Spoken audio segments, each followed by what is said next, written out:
Hello everybody, this is Hammer Striker here. I've got the Micro 9 from IWI. It's the Masada Slim. Please don't forget to check out our website. Go to our affiliates page. You'll find discount codes for things like Mantis Axe and Core belts. Link to that cool little bore light that we use for lighting up the barrels.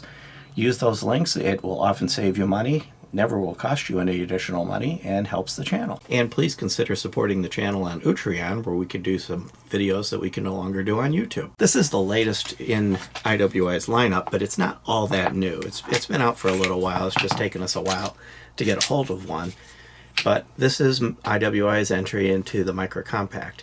It's kind of about the same size. Maybe the grip's a little bit longer than some of the other Micro Compacts, but it has all of the features that you've come to expect in this category of guns these days, with the exception of one. It does not have replaceable back straps. A lot of them in this category have been carrying that forward from their larger lineup, but it does hold 13 rounds in its flush magazine. So I had that flush magazine in earlier, but you'll see it is a full 3-finger grip.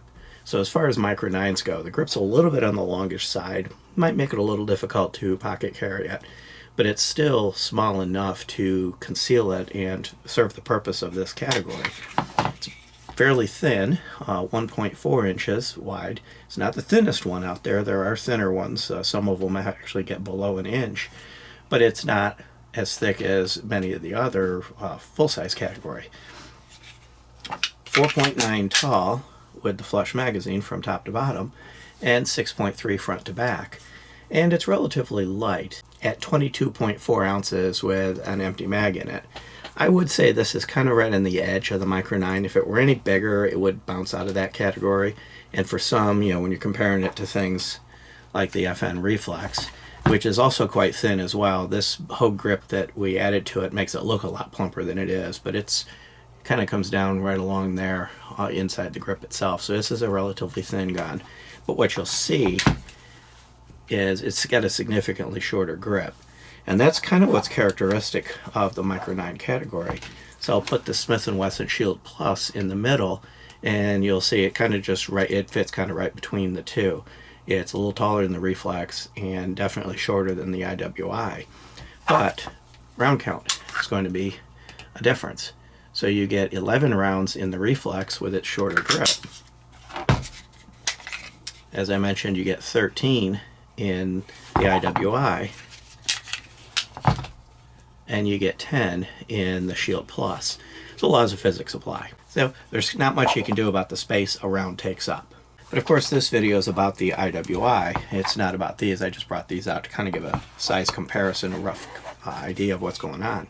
But if we get back to the gun that we're actually reviewing, it has a flatty trigger, it does have the inertial toggle and internal drop safeties.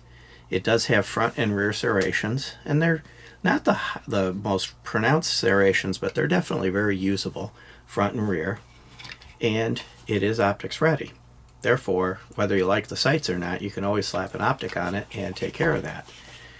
The sights are actually better than some. The front is a very clear, easy to see white dot. The back is kind of a blackout sight, but it has significant depressions that kind of are a different color. So a drop of white paint would make it a 3-dot sight. But what I did find is that was just enough of a distinction back there to, you know, line up left and right and up and down to actually be able to use these darker sights at the back effectively. I was actually able to shoot this pretty well. The other thing is I found the grip, even though it's kind of squarish, did seem to fit me well. And I found a similar thing with the Walther PPS. So you take the original Walther PPS, had a very squarish grip, and it fit me well. It was very comfortable, easy to get right on position and shoot well. But when they came out with the M2 and it was more rounded, I had more trouble with that. This grip actually fits me. That's going to come down to your hand, how your hand fits. Nice deep recess up here, so you're really up under there. I'm very unlikely to get slide bit. The gun was reliable, worked well at the range. It was actually fairly easy to shoot well, and I think this would be a good addition to this category. The only thing that might push you away from it a bit is that it's a little bigger than some of the others.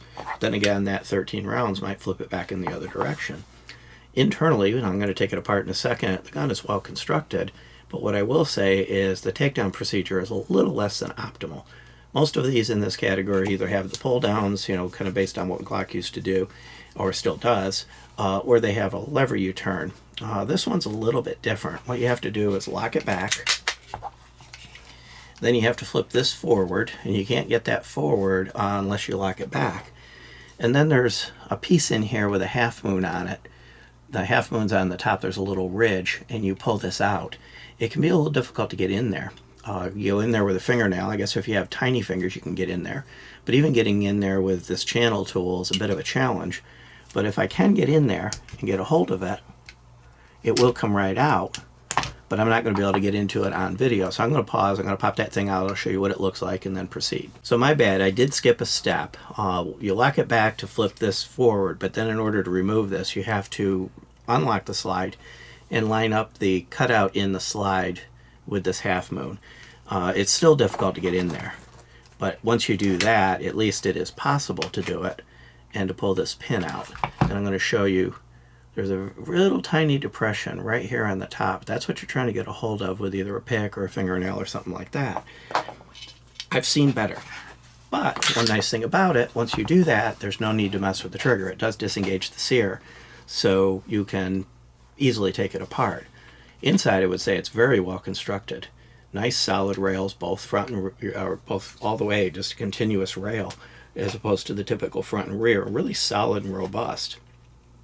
Which IWI does make high quality stuff.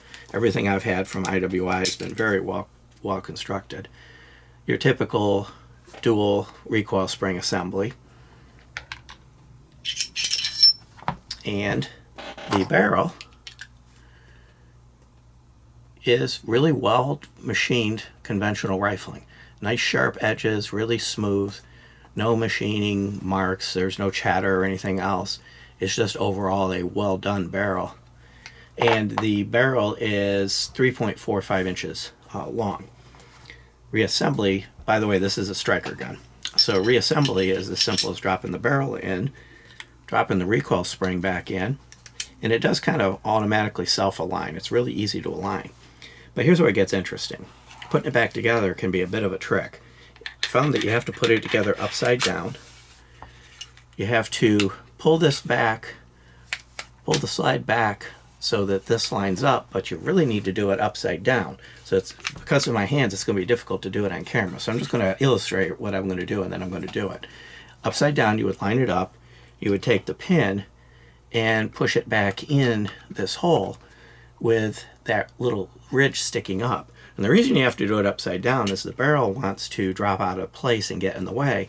I've also seen where sometimes there's a push on the barrel. So it's a bit of a handful to put back together. Once you do it, it works, but it's, again, not the best takedown procedure. So I'm going to go ahead and get that done so that I can continue on. So after upside down, wiggling around a few words that are on the rougher side of the English language, it's in. So the next step is to lock it back, which if you haven't got it all the way in, you'll have trouble doing that. Flip this towards the back of the gun, which again, if you don't have it all the way in, you'll have trouble doing that. But at this point now, the sear is operational, it's back together. So other than taking points away for that little mess, the gun is overall well constructed, well engineered, and very well machined. And with the capabilities it's got of a red dot ready setup and everything else, overall I like it. It is a nice gun, and I can kind of forgive this a little bit. And by the way, the optics it's cut for the RMS or the shield footprint. So those are the optics that you should be able to just directly mount right on there without any bit of a hassle. So overall, is this truly a Micro 9? It's kind of in the edge. Most of the other Micro 9s have a shorter grip, so this would be about equivalent to some of the other Micro 9s with their extended mag in place. The base mag is 13 rounds, but it's still kind of a bit on the bigger side. And I guess, of course, the last thing, which I almost forgot to do, is demonstrate the trigger. So there's a very light take-up, reasonable travel, a very crisp, very short, very defined break with a defined stop at the end, very short reset, and you're right on the wall, no bounce or anything else, and again, kind of a defined wall, nice and light and easy to pull through. It's a 5.5 pound trigger. So I would say the trigger on this is very good. The package actually comes together to be a pretty good gun, and with about 4 rounds less than the full-size Masada, which is 17 rounds, it's actually, and at an MSRP of $450, It's actually a reasonably priced micro compact with a lot of high quality, even a bevel at the front to make it easier to reholster the thing. So beyond that, if you like our videos, please give us a thumbs up, share, subscribe, click that bell up there to be notified if you do. Check us out on Facebook, Instagram, Player, Rumble. We're pretty much everywhere. And thank you.